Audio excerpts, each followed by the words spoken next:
We are back and we are live. It is Fight IQ presented by RotoWire, and it is UFC 227 from Los Angeles, California. The main event is a rematch that we've all been looking forward to.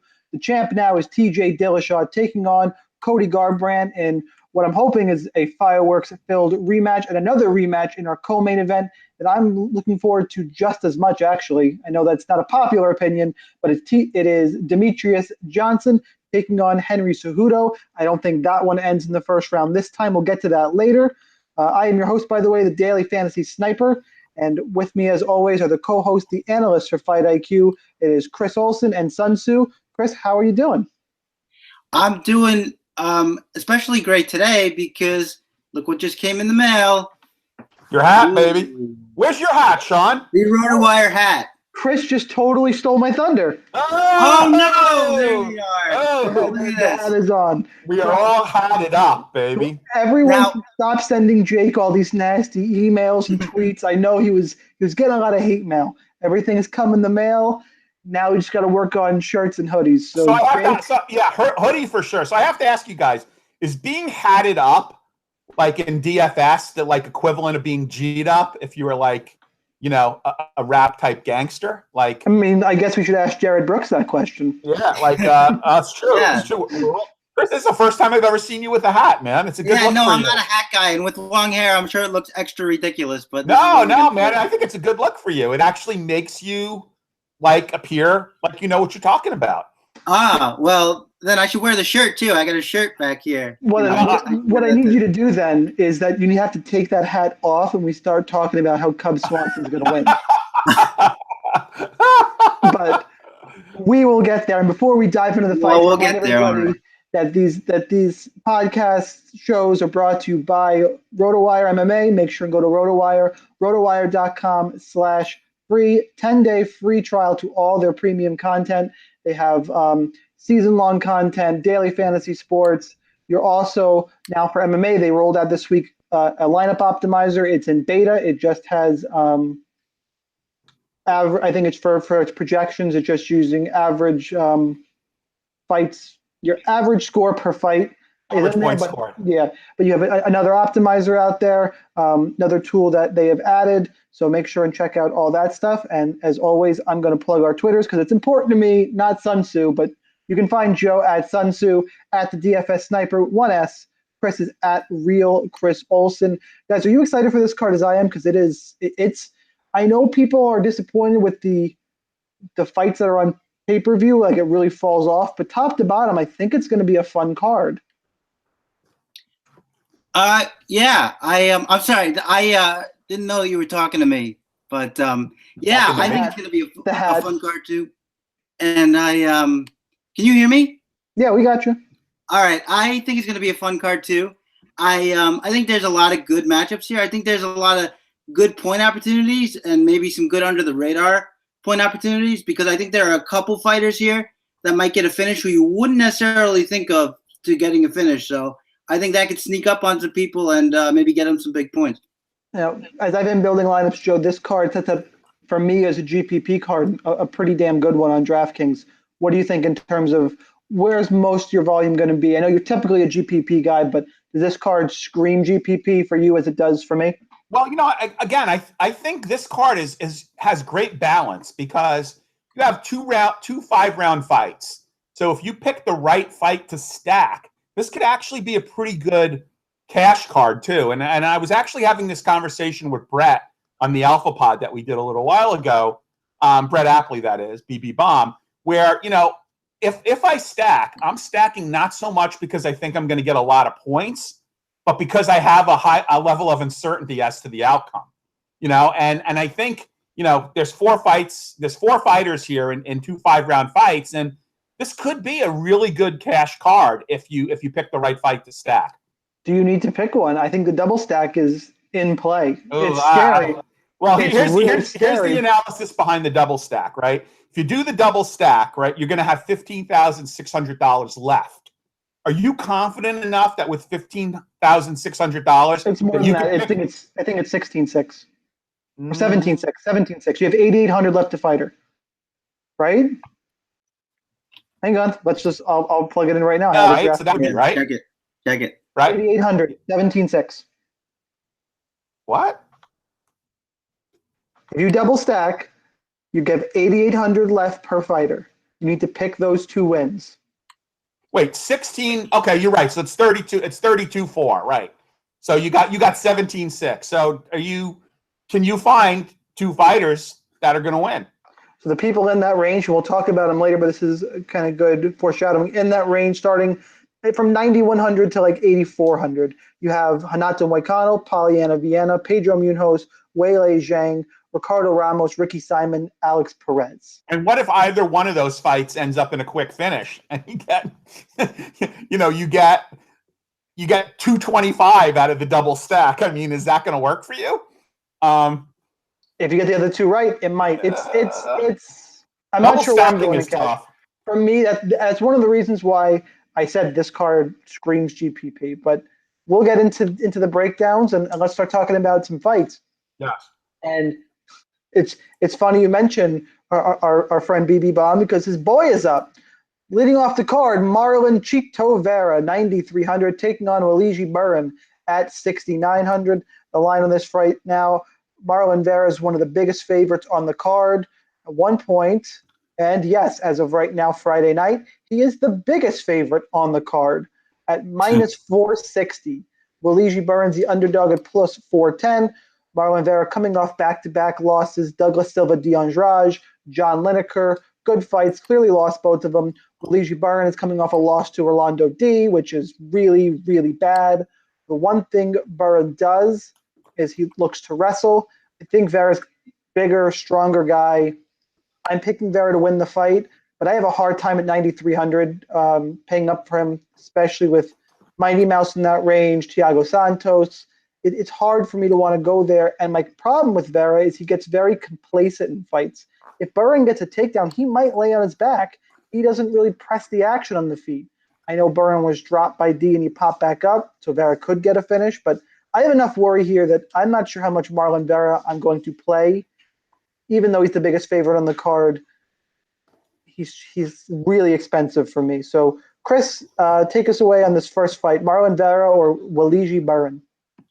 Yeah, you pretty much outlined my concerns. I mean, I think I'm gonna take from a slightly different perspective the fact that he sort of lays back is that I'm not even worried about what happens when Waliji Burin gets a takedown. I'm just worried about Chito Vera in general. I think I said this analyzing the last fight, but he just hangs back and gives away rounds so often, and then in the third round he almost like a switch flips and he goes, "Oh my God, now I have to fight." And he fights, but it's not good enough, and he drops decisions. I'm just really concerned about that complacency. I mean, so I guess we both are in different areas. I mean, I think skill for skill, Vera is the better fighter. He's going to be the bigger guy, as you mentioned. I like his kicking game when he decides that he wants to come forward and do it. But the problem is he's not even really a counter striker like Rolando Diaz. He just sits back and doesn't really do anything. So for 9,300, I agree with you completely. I'm not going to have much of him at all. I mean, his finishes are so weird. You have the third round head kick of Brad Pickett. Then you have the weird submission of Brian Kelleher when he locked up the Kimura and I think finished with an armbar. They're just kind of lightning strikes that there's nothing about Chito Vera that screams like consistent finisher to me, and I don't think he's going to get one here. So this is probably dog or pass for me across the board, and that means not a lot in this fight at all because I'm not a big Burin fan. So now, before I flip it to Joe, I think the other side of this fight is I think that I was hoping that people were going to be all off Waliji Burin. I've heard more and more people agree with me and Chris, initial takes, which makes me think, could Marlon Vera be under-owned in this spot? Joe, what are you thinking in this fight?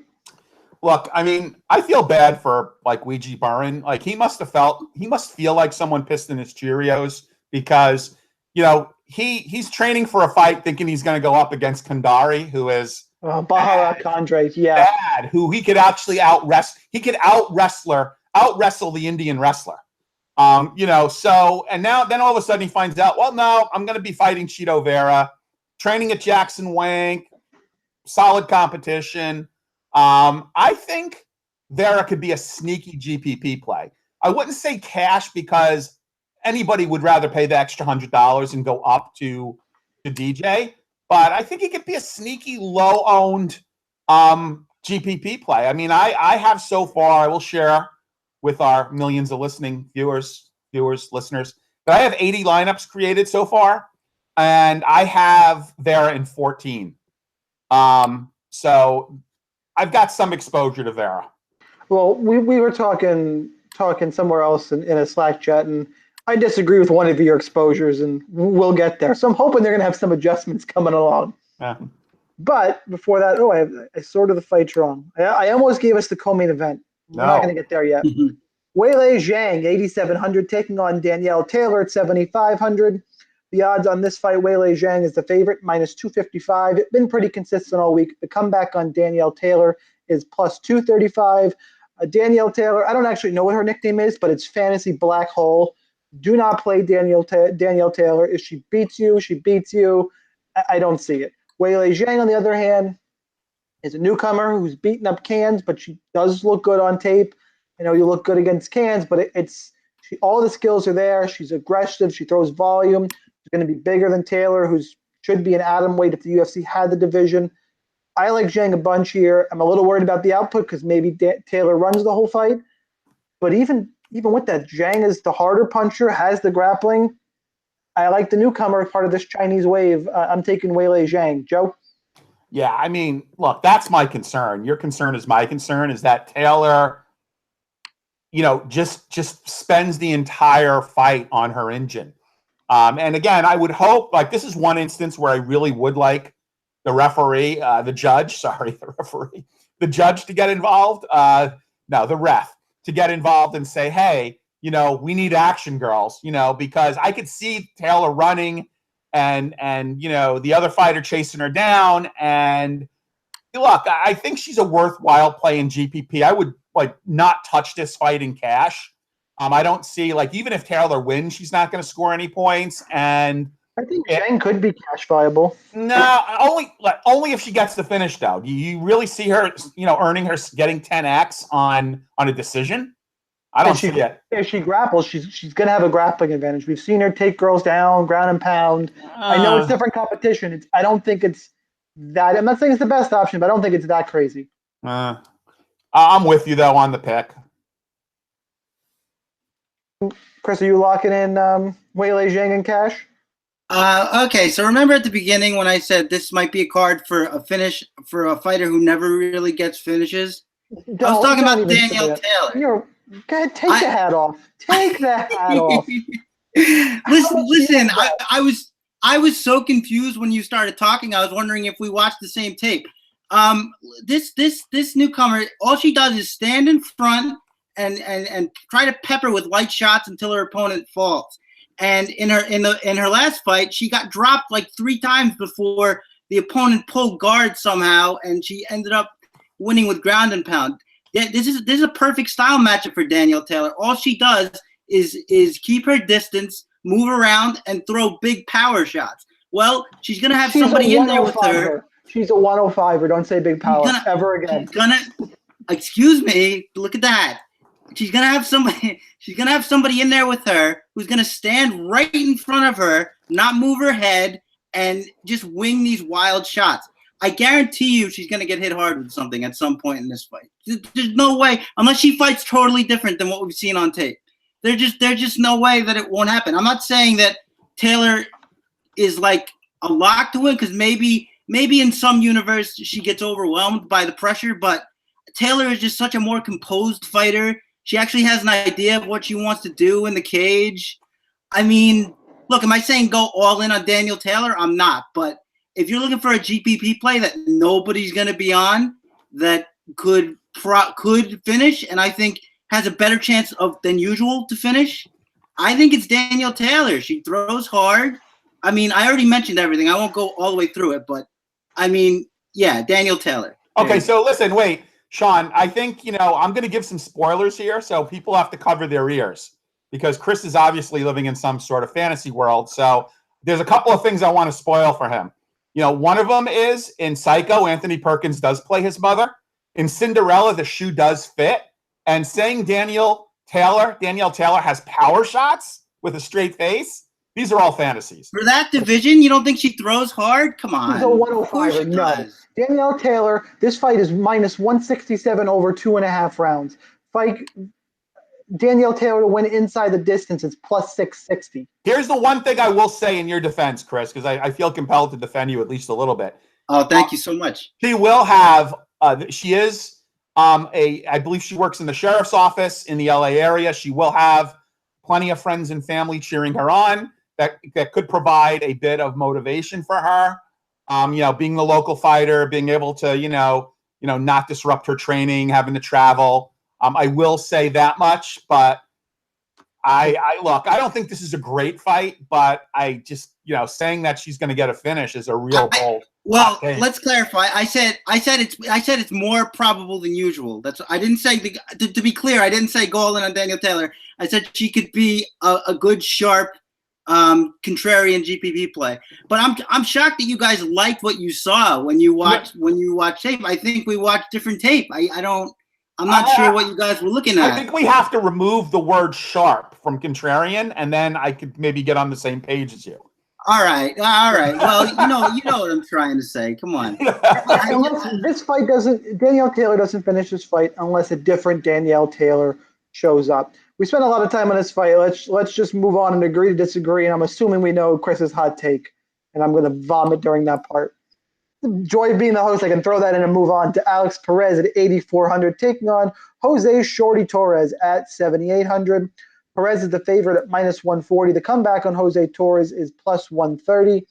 Torres coming off that fight against Jared Brooks, where he was taken down a few times, and then on the last attempt, Brooks knocked himself out. That fight was on short notice for Jose Torres. At weigh-ins, he did look significantly smaller against Alex Perez. Perez gets a ton of takedowns. I think people are jumping on Perez because he gets takedowns. Brooks took down Torres, MMA math. Perez is going to take down Torres a bunch. I'm not so sure here. I think Torres is the better striker, hits with more power. I am a little worried about his chin because he gets dropped a lot. And he has enough wrestling. He's not an incompetent wrestler. Jared Brooks' wrestling is better than Alex Perez's. I think Torres does enough to keep this one on the feet. I'm still playing with exposures to this fight, but I like Torres as the pick here as the underdog at 7,800 and plus 130. Chris, you always pick the underdogs. Are you agreeing with me here, or are you going to just be different? I know I'm so contrarian that I have to be contrarian now to you and say that, no, I'm taking Alex Perez. And I agree with a lot of what you said. I do think Torres has more power. He's a good combination puncher, but I honestly don't think this read is all that dissimilar to the Jared Brooks fight. The wrestling you mentioned, but also the pace that Alex Perez is going to put on Jose Torres. I just think is going to be too much for him. I think that he's going to put the pace on him. He's going to find his takedowns. He's going to land his shots. And I think that Torres needs to be coming forward to execute his game, more or less. And I don't think Alex Perez is going to give that to him. I think the pace is going to be too much. The pressure is going to be too much. And, yeah, like I said, I don't see these reads as all that dissimilar. As long as Alex Perez doesn't knock himself out somewhere along the line, I think we're good to go. So I'm picking Alex Perez. Joe, who do you have here? Look, I expect Torres to do better in his second UFC fight. The other thing to consider is that when Torres got called up, and remember, his last fight against Brooks was short notice, he was training to fight at 145 because he already held 2 titles and was looking to go for a 3rd title at 145. So he got the call saying, hey, guess what? Good news is you just got signed by the UFC. Bad news is we know you're training at 145, but this fight is going to happen at 125. So I get that Perez looked bigger than him at weigh-ins. However, not having to go through that severe of a weight cut, because I have to believe that if you're training to fight at 145, you're going to be walking around at least 145, if not higher. So having to cut all that weight, who knows what effect that had on him. This guy is a winner. All he does is win. So I'm going to have exposure to Perez, but I'm actually a little surprised that, and we'll talk about the line value on some of the other fights later. I'm surprised that this line is not flipped. I really thought this line might flip, and maybe it still will, but I like Shorty Torres here. Yeah, I agree with you. I think the line is going to flip. I have a small bet on Shorty Torres at plus money. I'm going to hit the YouTube chat real quick. If you're listening to this episode after the fact and you subscribe to RotoWire MMA, we do these episodes Friday night, usually around 8 p.m. Eastern. So you can type live. We'll answer some questions. First couple questions are about line movement. We can save all these because they're about fights that are later, but line movement on Polyana Viana and JJ Aldrich. Same with Ricky Simone and Montel Jackson, how much chalk Montel will be. We will get to that. And my friend Vin says the Taylor fight is the bathroom break since Damian Maia isn't on the card. I don't know, Zhang. Blasphemy to Damian Maia there. Well, in terms of line movement, if you guys followed line movement last week for last week's card in Calgary, it went 3-1 line movement. So you got out of 4 fights where there was salary differential or salary benefit relative to line movement, it went 3-1. So we'll see what happens here, but that's not too bad. Coming up next is a fight that the more I look at, I like out a lot for GPPs, and I think it's going to go under the radar. Matt Sales, 8,300, taking on Shaman Morais at 7,900. The line on this fight right now, it has flipped since the open. Shaman Morais is a minus 115 favorite. Matt Sales is the dog at plus 105. Looking at some other books, it's a pick'em straight 110 at some places. So it depends on what book you look at. It is a pick'em / fight. What I do think is interesting about this fight is the inside the distance prop and the over-under. So the under 2.5 rounds is plus 102. The fight does not go to decision is minus 130. I think there's a little value there. I think this fight's going to end inside the distance from what I've seen. Morais is the typical Brazilian kickboxer with power. Matt Sales trains at Alliance with Dominic Cruz, has some grappling, moves in pretty straight, is there to be hit by Morais, but also hits hard himself. I like this fight to finish, and I actually think that Sales is going to look to grapple here, and if he wins, I think it'll be ground and pound base for a finish. I'm just not so sure he won't get caught coming in. So I like this fight a lot for GPPs. My straight pick, though, I'm going to go with Matt Sales in this one. Sun Tzu? This is interesting because are you guys familiar with the Oprah effect as it relates to marketing? Like, apparently anytime someone comes on Oprah that has a business, their business takes off. We're starting to see that with like Dominic Cruz and Alliance. Like, the big narrative on this fight is, Sales fights with Dominic Cruz. He fights with Dominic Cruz at Alliance in San Diego. And a couple of respected guys out there have like given Sales out as their, shout out to Kyle Marley, as their free play.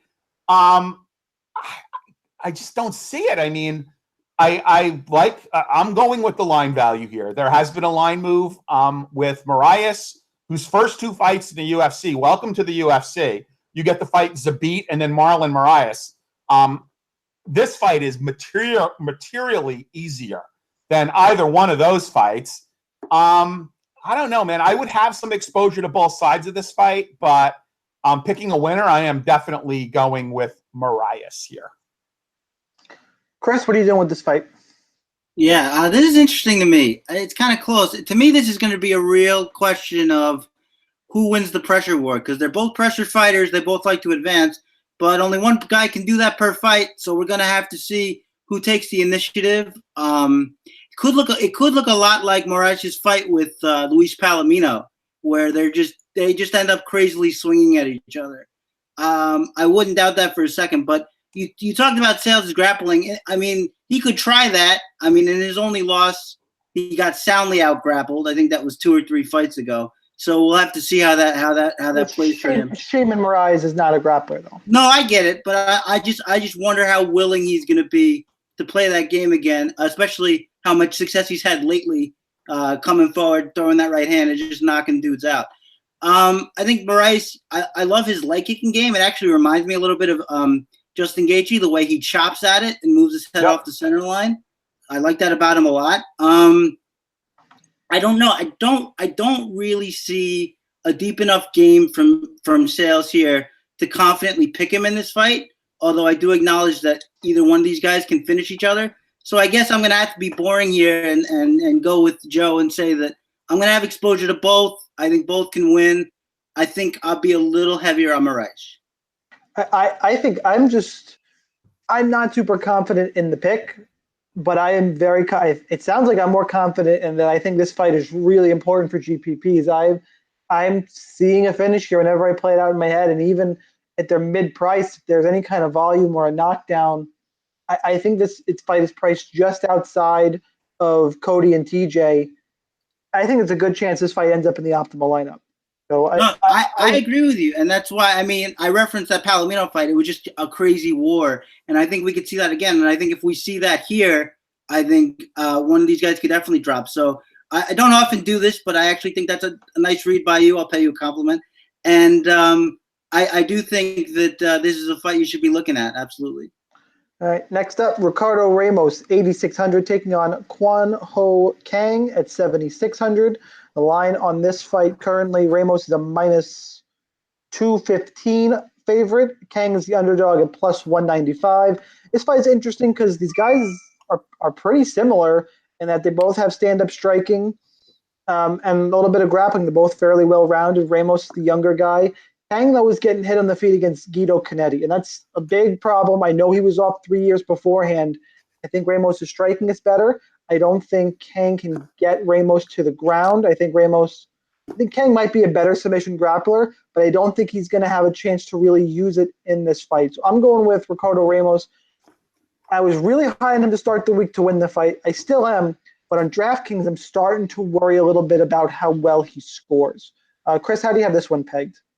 Yeah, well, I mirror your concerns. I think we saw Canetti have a lot of success just by coming forward and being aggressive, and I don't think that plays well in this fight for Kang because I think that Ramos can do that.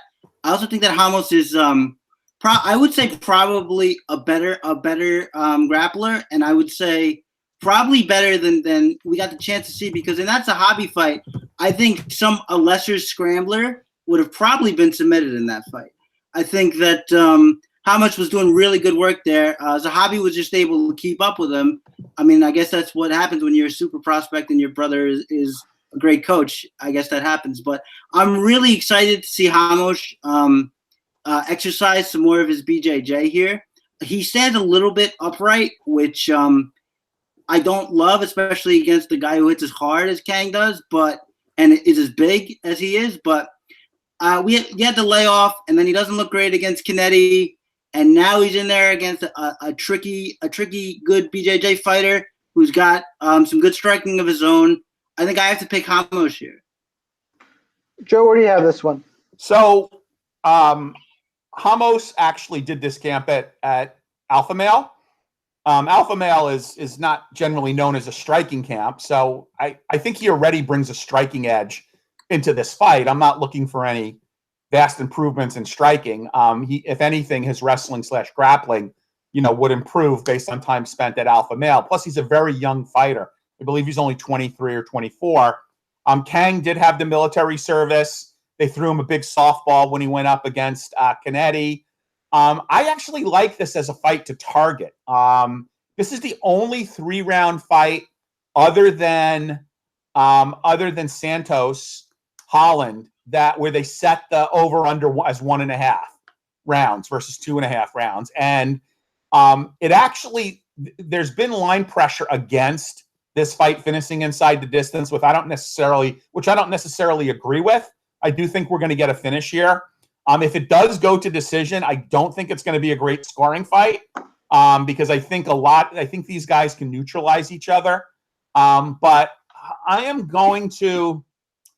My initial pick was Kang, and I guess I'll stay with Kang here. But it's a fight. Like, to give you an example, I have 24% exposure to Ramos and 22% exposure to Kang in the lineups that I've created so far. So I like this fight to target. I like it fairly equally. I think exposure to the fight is a lot more than picking a winner.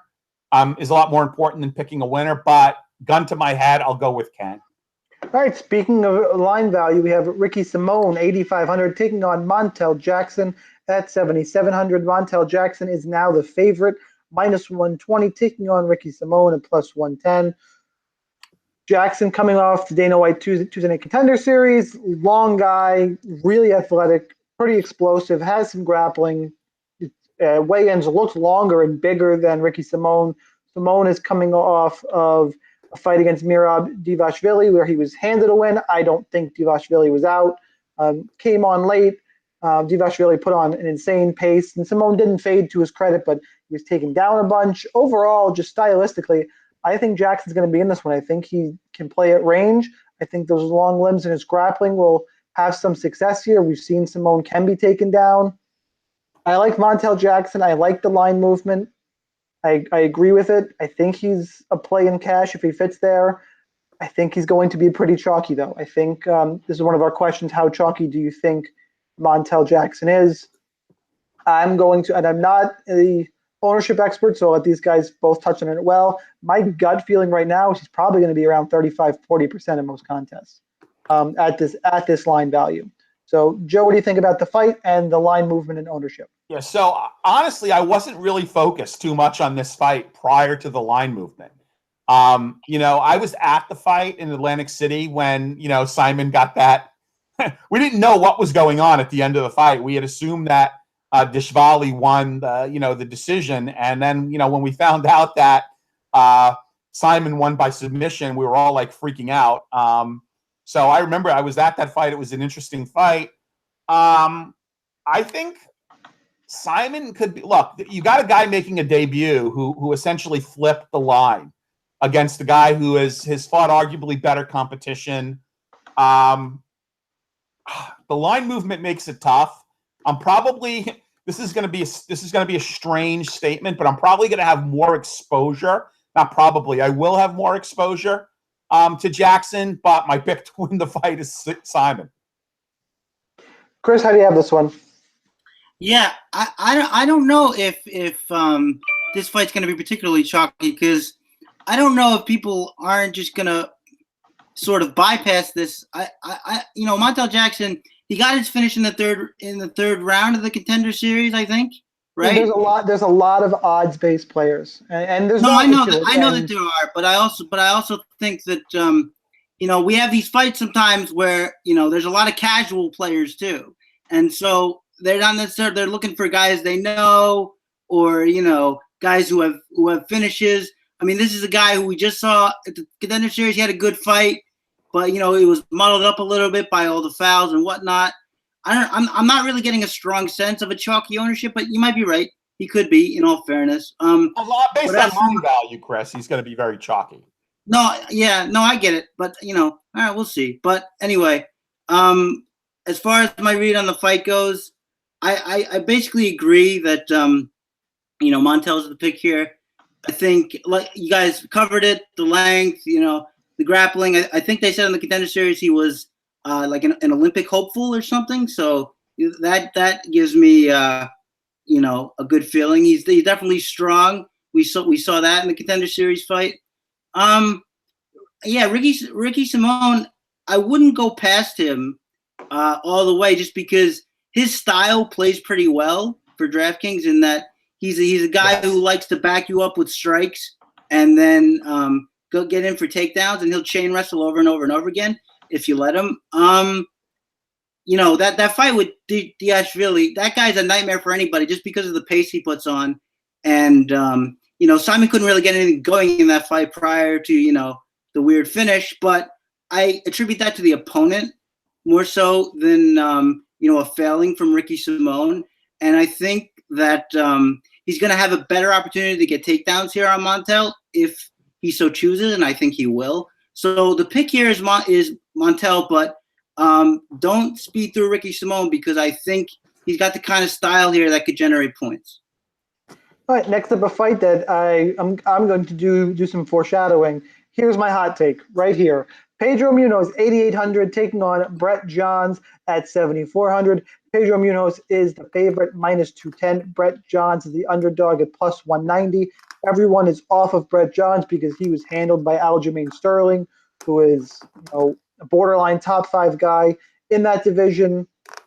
Pedro Munoz, I believe his last fight was the split decision against John Dodson, the loss, which even I can't hold that against him, even though I never have been or will be a Pedro Munoz fan. It's hard to look good against John Dodson.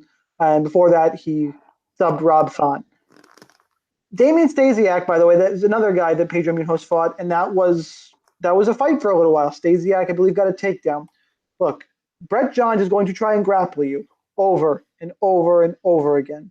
What we all seem to forget, and I did too, is that Aljamain Sterling has an NCAA wrestling background. That posed a real problem, and Johns couldn't grapple. Yes, he was exposed as a little one-dimensional. And he probably still is. You can't improve that much. But Pedro Munoz, to me, is submission or bust. I don't think he's going to be able to piece up Brett Johns as Brett Johns is going to pressure forward. I think it's going to be a grappling match. My one concern is that Munoz catches him with that nasty, nasty guillotine. I don't like to rely on a guy who's sub or bust. I love a guy who's going to look for takedowns over and over again. I think this fight is closer than plus 190, minus 210. I don't think Munoz is that good. I've been saying it for fights and fights and fights, and I'm going to keep trusting with what I see. Maybe I'm wrong here, but I like Brett Johns a ton. I think he goes out and wrestle you-know-what's Pedro Munoz for 3 rounds. We'll get to my hot take later because I'm not just going to pick Brett Johns. I'll go a little more specific, but I like Brett Johns. He's one of my favorite underdog plays of the week. I'll send it to Chris first to tell me why I'm insane. Well, I wish I could. I think that'll come later. But for this, I actually agree with you. I think I think a lot of times I think that the hat is making him smarter. What's that? The hat is making him smarter. I know, right? Pull it down. Maybe it'll seep in even further. But I think that like a lot of fighters, like a lot of fighters that we see who have a really good guillotine, they use that in substitution for their takedown defense because that's where they want the fight so they can finish it. So I think that might make the takedowns a little easier for Johns, but all he's got to do is he's got to move to side control. He's got to do what he can do to not get caught in that guillotine, which is easier said than done. But I mean, look, the Rob Font and Munoz has a great guillotine. I'm not saying he doesn't, but the Rob Font sub was a club first. So I mean, it's not like that was a panic takedown that he converted to it. So if they're just fighting and Brett Johns shoots for takedowns, is he just going to be able to sub him dry like that without any like damage or anything? I kind of doubt that for a guy who's been doing, who relies on that solely for his offense. I think they're gonna have that in their game plan, that they have to deal with this. I also think that on the feet, Brett Johns is the one who's going to be coming forward. I think he's going to be a little bit quicker, and I kind of like him almost everywhere, to be honest, except for the sub on the ground. But I think as much as it horrifies me, I'm going to have to agree with Shaun here and say that I like Brett Johns here, and I think he could score pretty highly. We already saw that in the fight with Kwano Kwak. We know how well he can do when he's chaining those takedowns together. We know how big he can score, and I think he's got a chance to do that here. Yeah, our regular listeners chiming in. Dave LB says this is a bad matchup for Johns, and that Font is a way better striker than Johns. Agree with Font is a better striker than Johns. Disagree this is a bad matchup. The bad matchup is a wrestler, another counter wrestler, specifically an NCAA wrestler, because we saw that he can't handle that. His grappling is a submission. He just needs to avoid the sub. Johns has slick jiu-jitsu. We saw him submit Joe Soto with a calf slicer. Like, he's no BJJ slouch. Live to the sub, but I don't think he's going to. Garrett, by the way, says everyone's game plan versus Munoz now is watch your neck, as it should be, but I don't think that's going to deter Johns from looking for the takedowns. Joe?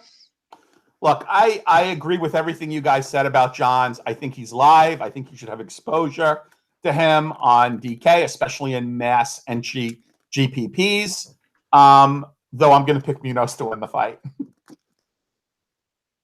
My God. Continue. I mean, elaborate a little bit. That's it. I mean, you guys already gave all the analysis. I mean, I think I don't know that John. Look, I would like to think that I haven't seen a lot of improvement in Munoz's striking. However, I don't think Johns is a great striker either. So let's call that even. I see Munoz being able to, impose his will on Johns. Although, look, it wouldn't. I see this as a lot closer than the line. Let's put it that way. I see this as a lot closer than the line. Everybody has that same strategy. Watch your neck against Munoz. Yet he still somehow manages to get the submissions. So, do we really think Johns has got that much better fight IQ than Rob Font, than other guys that got caught in that choke? I don't necessarily think so. He's an MMA lab guy, comes from a good camp. The other thing, and I can't remember who, it might have been Kelton, but commented that, John still does not have a U.S. camp. He's still doing all his training in the UK or his local camp. I'd like to see him get a camp in the U.S. I think he's a good fighter. He's got potential. I just think this is a little bit too much of a tough test for him. All right, next up, Thiago Santos, 9,200, taking on Kevin Holland at 7,000. There's huge line in this fight. Thiago Santos, minus 325 favorite. The comeback on Holland, plus 295. But this fight is minus 420 to end inside the distance. I love this fight in GPP. Santos hits hard. That left kick is a thing of just pure destruction. Whereas Holland, another Dana White Tuesday Night Contender Series guy, flashy striker, hits with power. And we've seen Santos just no-show before. He lost to Eric Spicely. I'm not sure how many times I could say that before it resonates. I know it's just one loss, but it's a big one. And he was knocked out three and a half months ago by David Branch. That's a pretty quick turnaround. I'm still picking Thiago Santos. I think he's better, but I'm going to be overweight to the field on Kevin Holland. I think people are skipping by him. Minus 420 to end inside the distance. Sign me up for a healthy amount of Kevin Holland. I think someone's going to sleep in the first round here. We'll start with Joe for this one because I know that I have infinitely more Kevin Holland than you right now. Yeah, well, if you have more than zero, you certainly do. Not to say that I won't add a lineup or two with Holland, but I like this fight. I like this fight everywhere for Santos. Look, there's narratives. I mean, he knows he can't lose 2 fights in a row. He looked pretty jacked at weigh-ins. I don't understand why he's not the highest favorite on the card. He's got the single best inside the distance prop.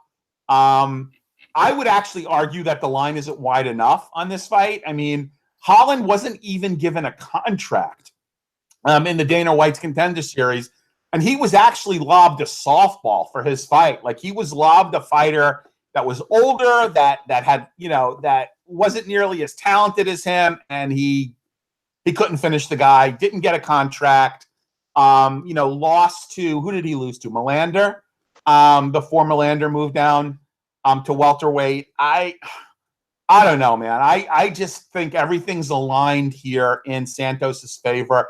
Not to say that look, he can't get caught. He could get caught. Of course he got caught. He can get caught. I like this fight everywhere. I don't understand why Santos is not the biggest line favorite on the card. He should be. But I think you lock and load with Santos, and if Holland beats you, so be it. Chris, how do you have this one? Okay, a couple things here about Thiago Santos.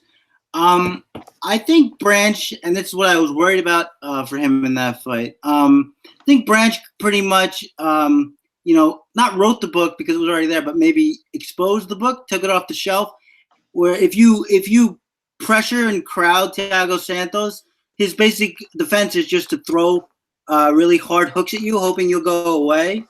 And Branch didn't and caught him. I don't think Kevin Holland can do that to him on the feet. First of all, I don't think he's that dedicated of a pressure fighter. No, not at all. Huh? Not at all. No, I don't think he's that dedicated of a pressure fighter. And I also wonder if the other thing that he can do, we saw in his Bellator fights. I'm wondering if Holland is going to try to take this to the ground. He's a pretty dedicated submission artist. We saw him win his Bellator fight that way. He's got a number of submissions on the record. He doesn't do much in the way of takedowns from what I've seen. And we did see Thiago Santos get a sweep on Anthony Smith. That's Anthony Smith, I understand. But I'm kind of curious to see what will happen if this fight goes to the ground. I wonder if Holland will take that path. I think he should. I think if this stays on the feet for any length of time, he's going to be pretty much dead. I don't think he's going to be able to handle the explosiveness of Thiago Santos. I don't think he's much of a counterpuncher. So I think, he can always catch him with a shot. He's a big, powerful guy. But I'll be very interested to see if Holland game plans to wrestle here. If not, I got to take Santos by knockout. And who was that guy he beat at Bellator? His name was Tegan Dooley. Okay. And where is Tegan Dooley right now? I can't answer that question for you. I think he's tending bar. He's got a 4-1 professional record, so that might tell you. He's a range fighter, Holland. Yeah. I'd be shocked if he tried to take it down. He's going to try to fight at range, and Santos is going to light him up with kicks. Holland's going to get frustrated, and Santos is going to just finish him like a beer. Good luck. You are relying on Thiago Santos to show up, so good luck with that. He should win, but I think there's a very real possibility he pukes all over himself. Ooh. And loses 2 in a row? That's going to permanently derail any hope he has at moving up in middleweight. If he loses 2 in a row. Absolutely. Hasn't he lost 2 in a row before? Maybe. Yeah, absolutely has. Yeah, he lost the Eric Spicely fight where he folded was coming off of a loss to Gegard Mousasi. Yeah, that was a tough loss. That he took on. That was a quick turnaround too. It's some more mirroring for you. There's a narrative I just kind of uncovered. For what it's worth, Santos should win. I just don't trust the guy. Next up, Polyana Viana, 8,900, taking on JJ Aldrich at 7,300. Line movement that I disagree with. Aldrich is now only the underdog at plus 120. Polyana Viana is minus 130. Look, I know Polyana Viana beat Maya Stevenson last time out. I get it. JJ Aldrich is the better range fighter. Okay, sure. I think even if Aldrich wins and you want to pick her, I think she's pretty bad. Like, she might end up in the nuts lineup. She is not a volume striker. She would stay at range and hit Viana. I think Viana can get her down. And once this fight's on the ground, I think Viana's going to tear through her. And honestly, at minus 130, I think there's some value there in Viana for a bet. This opened up at minus 210 and is closed steadily. I disagree with the line now. I think Aldrich becomes a little chalkier. I don't think she scores very highly in a win. So for me, I like Polyana Viana to just have her way on the ground with JJ Aldrich. Joe, you're the women's MMA whisperer. I heard a giggle because I think you're on Aldrich. No, I mean, okay, that's not a line movement. That is not going to occur from guys betting $5 and $10 on the fight. Someone dropped a significant amount of money on JJ here to cause that kind of line movement. Because now I may be incorrect, but didn't the line actually get wider after opening initially?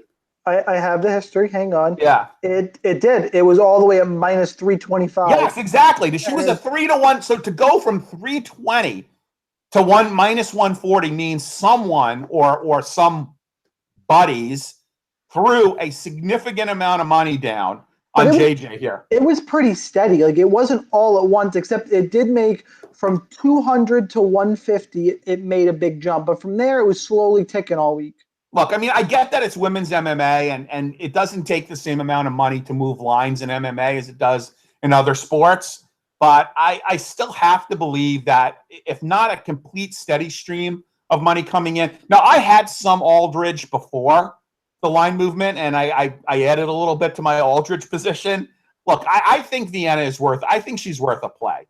I definitely think that, I don't see JJ getting a finish. I like the salary relief. I mean, you're getting 7.3K at plus 120 is pretty attractive. And I think her ownership is going to, all the odds players are going to move. But I think, love this fight to target, but I think you should have some shares of each, but I'm going to be much higher weighted to JJ. Chris, who do you got in this fight? Well, I understand the line movement because Viana can't strike, and she's not really a wrestler, although she does have some takedowns against the fence, but it's not like she's a dedicated wrestler. JJ Aldrich is a boxer who keeps range.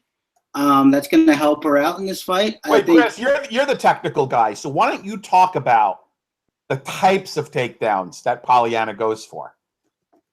Well, the one that she got against Maya Stevenson was just sort of an against the fence trip. I haven't really seen anything like a double leg or anything reactive. I don't think she has anything like that. It's just it's like power judo throws. I mean, yeah, it's nothing technical about her takedowns.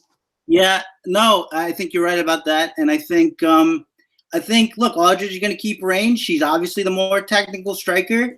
I think if she can circle out, which I think she can, and she can keep her range, I think she can tag her up. Now I do agree that I don't think it's likely that she gets a finish. So what we have to deal with here, if we like Aldrich, is you got 15 minutes to stay on your feet, and in 15 minutes, if all you need is one, and I don't know that all she needs is one, but I'm not willing to take the chance that, although, Maya Stevenson got out of that first armbar that Viana put her in. I mean, that is worth noting, but let's just say for the sake of argument that she only needs one. Okay. So we got 15 minutes to fade one takedown. I don't like those odds that much. So in GPP, you definitely need some Viana if in case she gets a quick finish. But I like Aldrich to win the fight too. I don't know how well she scores. I think it's 73. It's not inconceivable that she scores like 75 to 78, which I think will be absolutely fine. So yeah, this is a fight where I think you need exposure to both. But as far as who am I picking for the fight, I'm going to go with Aldrich here because I can't pick somebody. I can't pick a jiu-jitsu person with no striking who doesn't really have any wrestling. So there you go. I mean, I picked Mackenzie Dern against Amanda Bobby Cooper, and that worked out. Well, because she showed off her overhand right. Sorry. Which, I wasn't. Just the way you described that at the very end, I'm like, wait, I picked a fighter like that women's MMA. It's still women's MMA. And I know, and you guys were all saying, oh, she's going to knock her down first with something hard. That's what you guys were all saying. I remember it. Yeah, pretty much. Moving on, Renato Moicano, 9,100, taking on Cub Swanson at 7,100.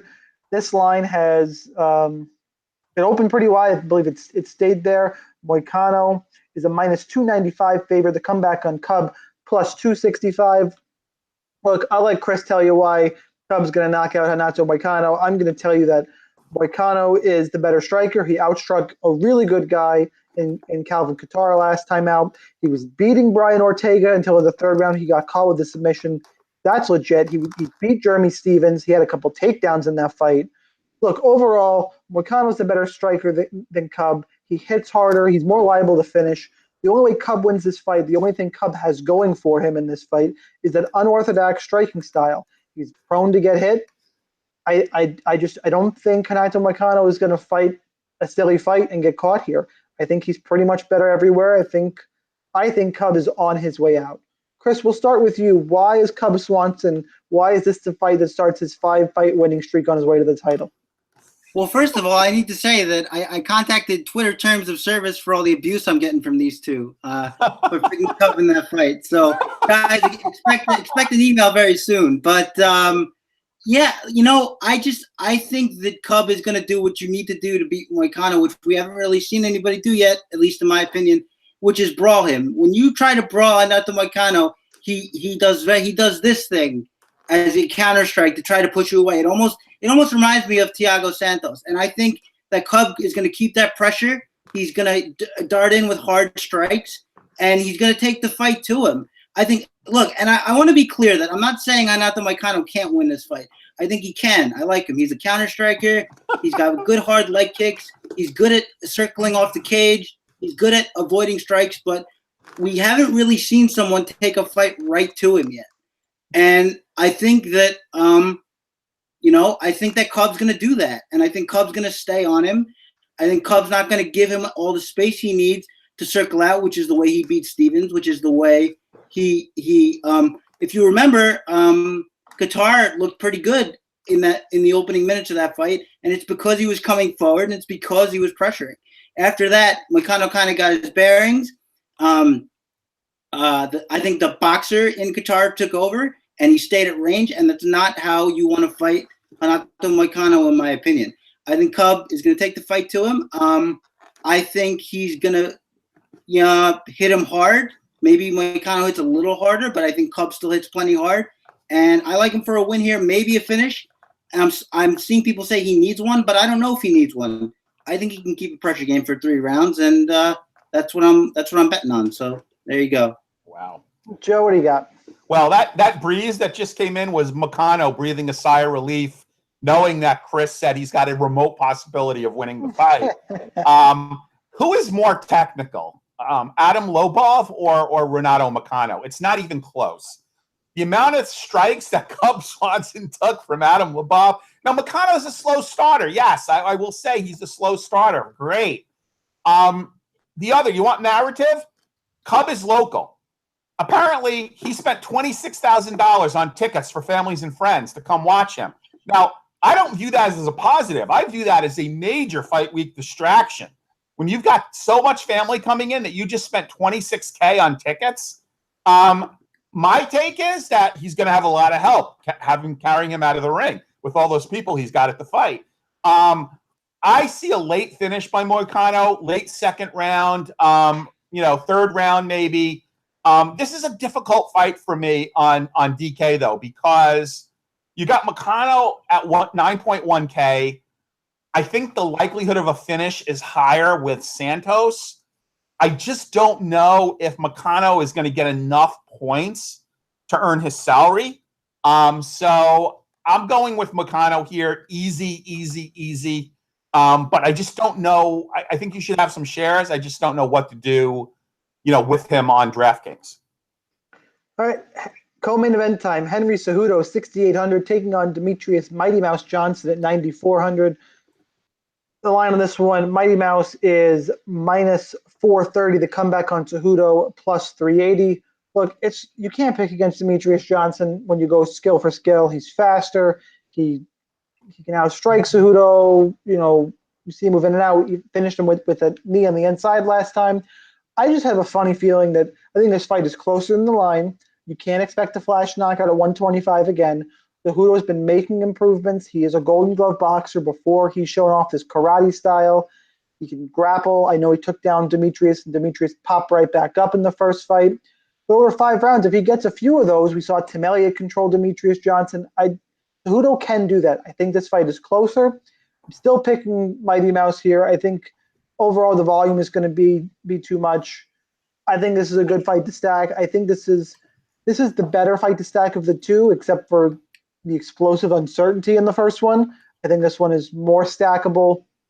Still going to go with Mighty Mouse, but I will have some shares of Cejudo just because I gave my quick technical breakdown, but I just have a funny feeling on this one. Like in Los Angeles, Henry Cejudo, 11 title defenses, I think it is for Demetrius. God, something just feels off here to me, and there's no technical breakdown behind that. So technique-wise, Johnson, my gut is saying Cejudo for some reason. And maybe that's just because I know it's MMA and when this long of a winning streak, at some point, something's going to happen. So, Chris, who do you have here? Well, I think every DJ fight for the past 5 or 6, we've had this, right? Where it's, he might do it. He might do it. Well, he might. And then, no, he doesn't do it. Look. No, wait. I disagree. I disagree with that. The last time I thought that was Cejudo the first time. No, he's not talking about you. He's not saying you. Okay. He's making a general statement.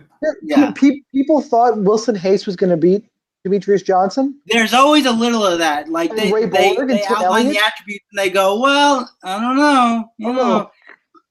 But at least I'm going with an Olympian. Jesus. Well, yeah, no, I don't begrudge you that. I'm just saying that I think it seeps into our unconscious that it would be exciting and that's what we want to happen. And so, but anyway, that might not be you specifically. But anyway, I have to say that I'm not so sure that Cejudo will control Demetrius because the one takedown he got in that first fight, we didn't see him get controlled there. It was one time. I know, but I mean, if he's going to control him, he's got to control him.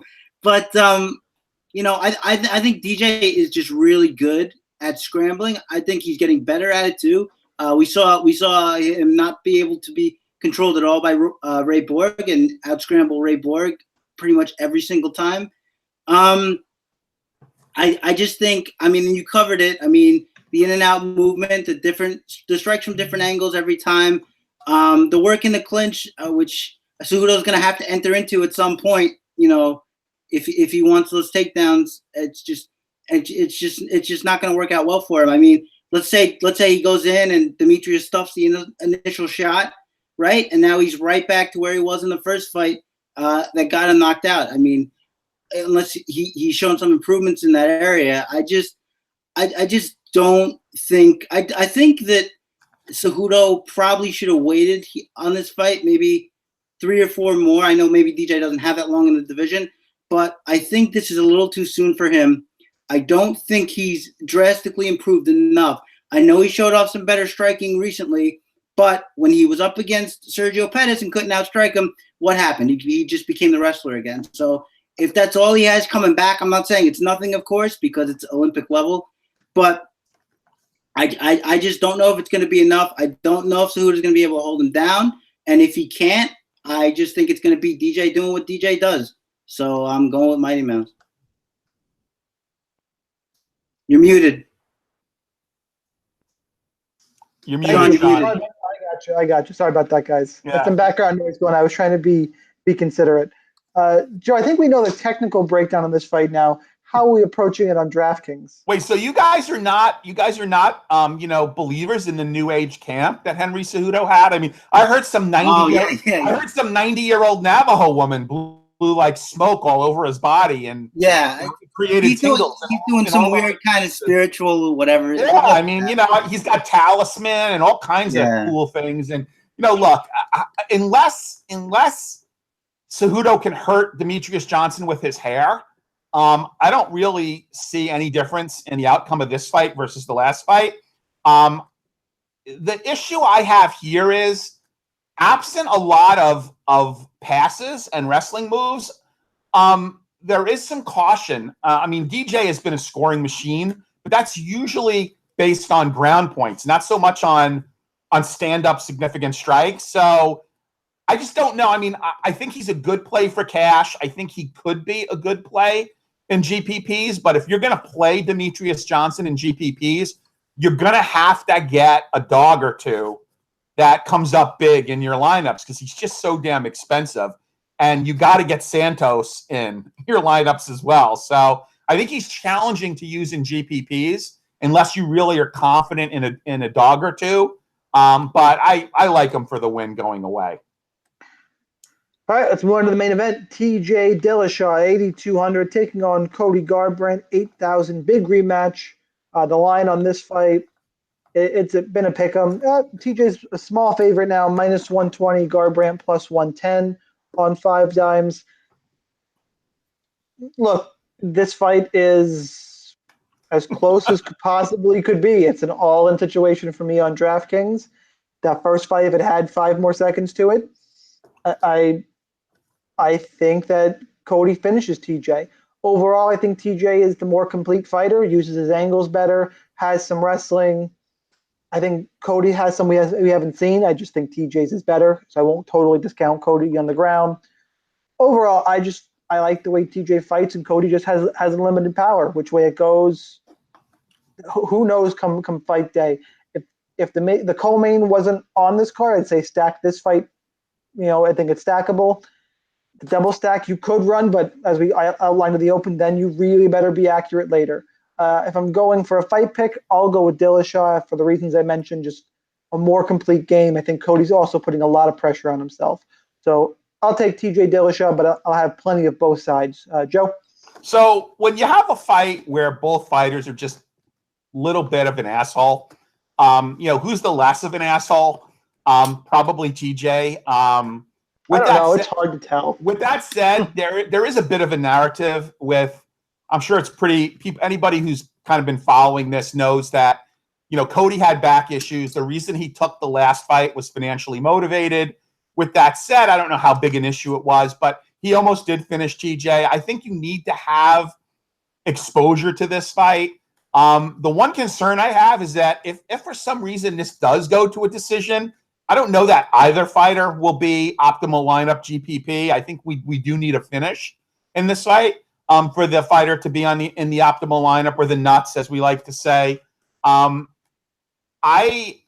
actually am picking TJ to win, but at last look, I actually had a higher percentage of Cody simply because the $200 savings opened up more possibilities in terms of combinations that I wanted to play. So even though I like TJ to win the fight, as evidenced by how close I feel it is, I actually have a higher percentage of Cody in my mass entry GPP lineups. But TJ is the pick, but you do need exposure to this fight. Chris, wrap us up. Yeah, I agree that it's close, but I mean, just the deciding factor for me is who's the better all-around fighter, and for me, that's TJ Dillashaw the whole way, and that's why I went with TJ the first time, because to me, unless TJ had some kind of glaring weakness like his chin or his gas tank, which he doesn't have either of those problems, I just don't see how you don't go with the better fighter. Sure, Cody has a little bit more power, but TJ's power is fine. So I mean, that's not really, that's not really a huge advantage in my opinion. I think that TJ just has more ways to win. He's got more things that Garbrandt's gonna have to think about. He can try to get the wrestling going. He can do his Dominic Cruz-esque coming in at angle striking. And look, can he get caught? Absolutely, he can get caught. But if you're asking me who the better fighter is, who I think is going to win, it could be a little sticky again, like the first fight, but I expect TJ to come through it. Hot take time. It is time for the hot takes, and I alluded to mine earlier, so you guys can have a couple extra seconds. I'm just deciding how many. We'll go Brett Johns gets a decision win over Pedro Munoz, securing, it's probably a bit high, but it's a hot take. Securing 8 takedowns, scoring at least 95 points. I think that's doable, actually. I want you to go hotter than that. Well, my hot take is, despite the despite the plus money on Moicano inside the distance, I would go against the current line right now and take a stab and a bet on Moicano inside the distance. Chris? Blasphemy. Okay. Boom goes the dynamite. Danielle Taylor gets her first finish inside the octagon. I can't even. By a body kick? Body kick. I can't. I spice it up. Just spice it up. Spice it up. God, I need a 3-week break from this. So this is our last episode for 3 weeks. Until Lincoln. Make sure you guys subscribe to the channel, rotowire.com/free, all that good stuff. Hope you enjoy your contest, enjoy your Saturday night, a fun card from Los Angeles. And 2 of the 3 of us are going to actually be watching the fights together tomorrow. One could not get a note from his mom to be out that late, but 2 of the 3 of us are actually going to be watching the fights along with some other notables in the MMA DFS Twitter community. We're going to be getting together and watching some fights tomorrow. I'm looking forward to it. Should probably take a picture of that at some point before. We got to do some live tweeting. We got to put some photos up. For sure. Yeah, but just know that if Danielle Taylor secures this knockout, my phone is going off. Like that's actually going to hit the mute button for a little while. I don't blame you, man. I'm just going to keep posting that picture I have of your face from a couple weeks ago over and over and over again. Jeez. All right, guys, thank you again. Please subscribe to the RotoWire channel. Anybody you know at RotoWire, follow them on Twitter and tweet at them mercilessly that you want the Fight IQ guys on Sirius, because you know what? It's time. It's time we got on Sirius Radio. Yeah, what's that guy's name? Derek. What's his name? The guy that he's always on Sirius. Derek Van. DVR. Derek Van Ripper. Derek Van Ripper. Yeah, come on, Derek. Give us 5 minutes on Sirius. Get us on for the Conor fight.